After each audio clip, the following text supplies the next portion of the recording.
Hi, I'm Yolanda Churchwell, and welcome to our second episode of the Brown Bag Business Boost. This week, we're going to jump into a topic that I know all CEOs are going to find just a little bit uncomfortable. It's that time of the year where you're getting your taxes ready, you're having to look at what you actually did, what you brought in, what went out, and sometimes you can be a little shocked by what you find. Well, the one thing that I know for certain, and two things for sure, is that most CEOs are a little bit uncomfortable when it comes to their finances and it comes to their metrics. When you get to talking about ratios and profit margins, some people, even if they don't get nervous, they don't completely understand everything. Well, good news is you have me here so that I can help you to get a little bit more comfortable because when you don't have a good understanding of your metrics, when you don't have good financial systems in place, it's going to make scaling a complete nightmare. Okay. So, what we want to do is we want to make scaling your business as easy as possible. You've done the work, you've gotten to six figures. Now it's time to exponentially grow to seven, eight, nine. There's no limits on this. Okay. So, not everybody is a numbers person. I personally love numbers. I'm a science math geek. You know, I came along before STEM, but had it been here, I would have been in all of the things. I did a lot of the things. So I just want to take a moment to just kind of like help you out in a few areas so that you can move your business to the next level. How's that sound? That sound all right? Okay. All right. So when I say that you need to have solid financial systems in place, you need to be able to know what it is that you're doing in your business. And the good thing about it is that you're able to look at different ratios. And all a ratio is it means that it's comparing two things in your business. Your profit margin, that is comparing the amount of money you bring in versus the amount of money that goes out. What is your profit? A lot of times, the name of the ratio itself tells you exactly what it is. You want to be able to, one, calculate these ratios, two, understand what they mean, and three, be able to make better decisions based on what you know. That sound good? All right. So, the three biggest issues, we're going to go into the three biggest issues. I'm going to do these one at a time. Three biggest issues that we run into because I'm a CEO too, that we run into is first and foremost poor cash flow management. What's coming in, what's going out, but what is the timing of what's coming in? What is the timing of what's going out? What do you need where in order to sustain different things? If you have a service offering, that you have for your clients and the money comes in, how much of that do you need to put to the side to make sure that you're able to provide that transformation, that solution to that client before you start to apply that to your regular operating expenses? Okay. So, and if you have a client that pays in full versus a client that's making payments, how does that affect things? So, you need to be very cognizant of what is coming in, what is going out, the timing of it, and how does that money need to be applied? Okay. So, that is your uh, cash flow management. So, one of the best things that you can do, because again, this is all happening right around tax time, you know, I want you to sit down with your accountant after your taxes have been filed, and I want you to have conversations, okay? Because what I'm sharing with you on here, disclaimer, this is not financial advice. This is not financial advice. This is one CEO to another CEO sharing some things that will help you. Okay.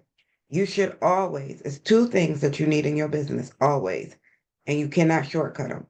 One is an attorney, and second is your accountant. Make sure that you're meeting with your accountant more than just at tax time. Okay, accountants are able to provide you a lot of this information. If you have a bookkeeper, they should be able to provide you not only profit and loss statements, not only balance sheets, but they should be able to provide you these measurements and track them for you. Okay, and if they don't, then that's when you want to partner with a fractional COO or fractional CFO so that they can help you to do so. All right.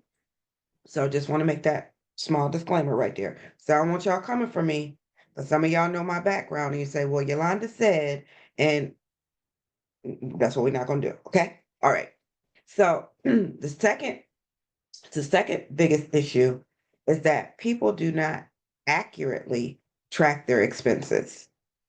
I know that I have been guilty of this in terms of not knowing exactly what is going out and when it's going out, who it's going to. Okay. Especially when you start to automate things. When you automate things, that doesn't mean that you just fix it and forget it. It means that you still need to read the reports. You still need to make sure that money is going where it's supposed to go. I've seen instances where someone is paying someone twice, someone isn't paying someone at all. Imagine getting a bill from someone that says you owe me for 6 months because you weren't paying that. Okay. So you need to make sure that you're reviewing your bank statements or you have someone doing that for you and providing you the reports. What you don't want to be in any circumstance is that person where your accountant steals your money or somebody runs off with your money, or worse yet, your business runs into the ground because you're not familiar with what is going on, your numbers. Okay. You want to make sure that you are at least familiar with what is going on in all aspects of your business, but especially financial, because anybody who knows more than you know about your business, that puts you in a situation where they can take advantage of you. Okay. So you just want to be really, really careful with that. That's another special occasion. All right. But you want to make sure, go back to the expense tracking, that you know when the money is going out. Did a subscription rise? Did something rise? Did the cost, let's use StreamYard. Many of us use StreamYard so that we can do lives like this. Okay, well, StreamYard just decided to increase the cost of the service. They doubled it. Like, okay, so then it's important to know, is this something that I want to continue to keep, or is this something that I can find another way to do? Okay, so, just going in a little deeper into that, what if it is your bank? Did your fees change? Did you get a line of credit? Does that have certain fees based upon how much you use the money? You need to be familiar with all of these things and you need to know what's going on in your business. Okay. And then the third area is going to be, and I think this is really big. It's just as big as the other two, is a lack of financial forecasting. Being able to know, is your business cyclical? Do you make more money at certain times of the year? Do you have more expenses going out at one time of the year? Is business going to slow down in the summer because people are on vacation?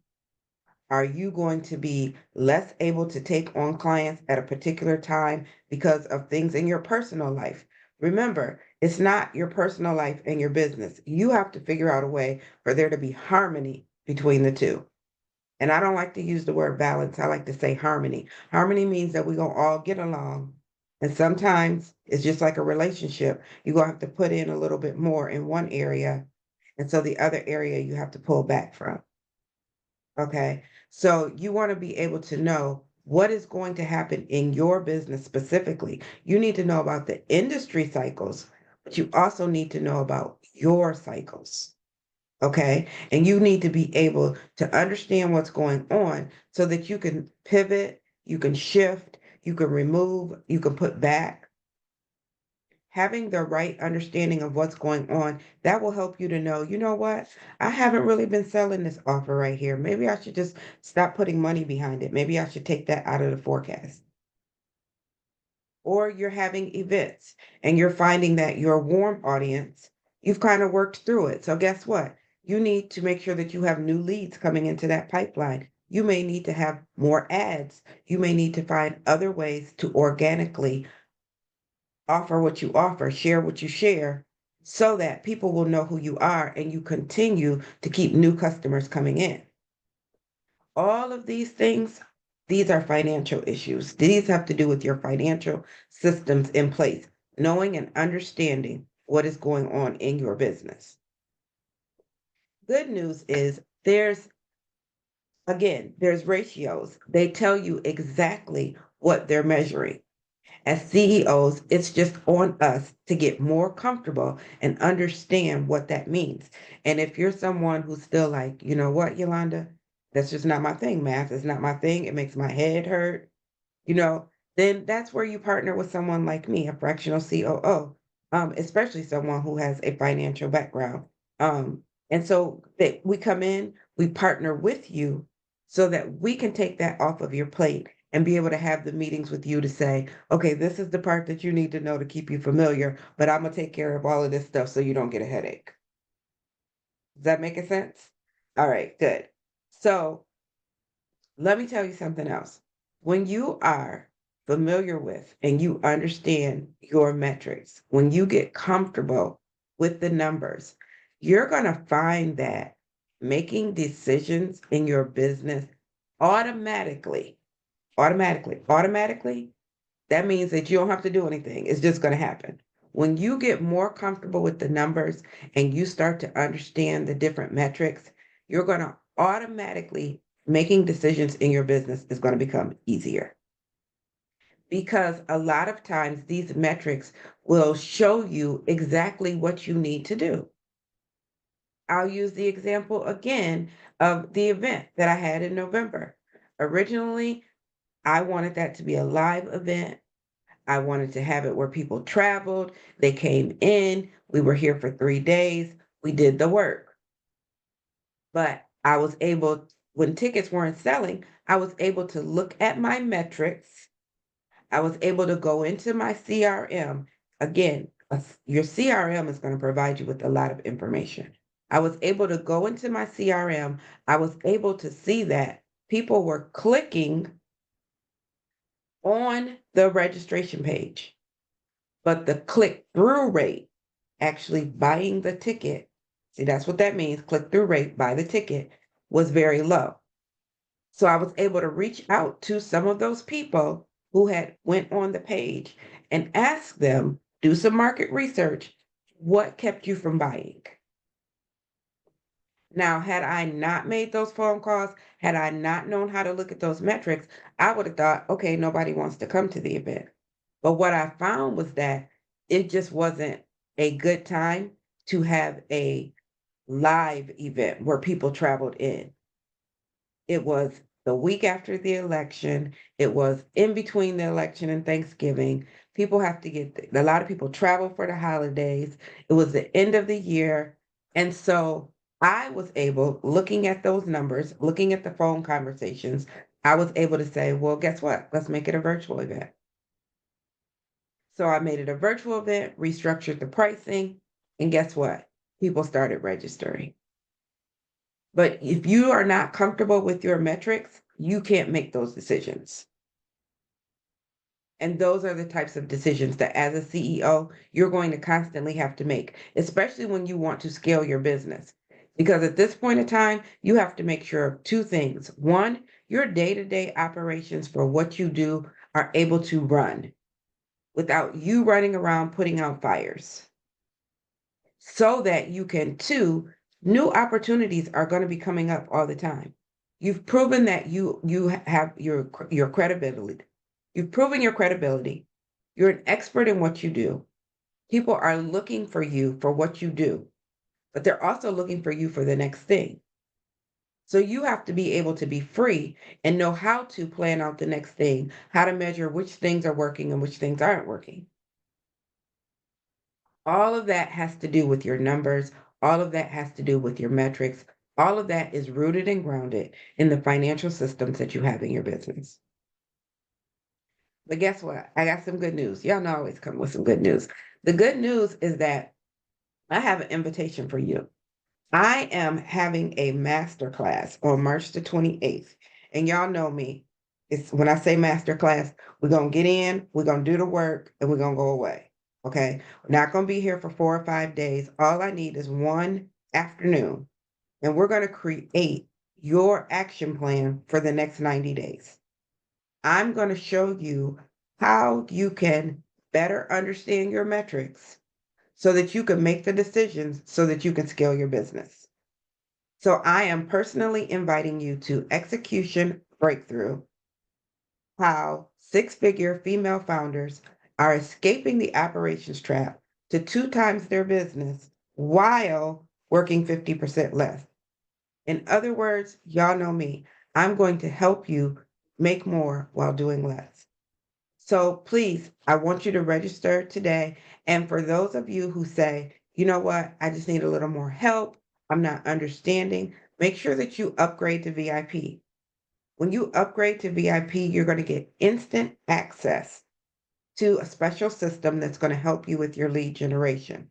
But at the event, you're going to get live hot seat coaching. We're going to be able to talk about, as we walk through this and create your plan, you're going to be able to ask me the questions specific to your business to help you take your next best steps. You're also going to get a workbook that has all of the templates, all of the tools that you need to create your action plan.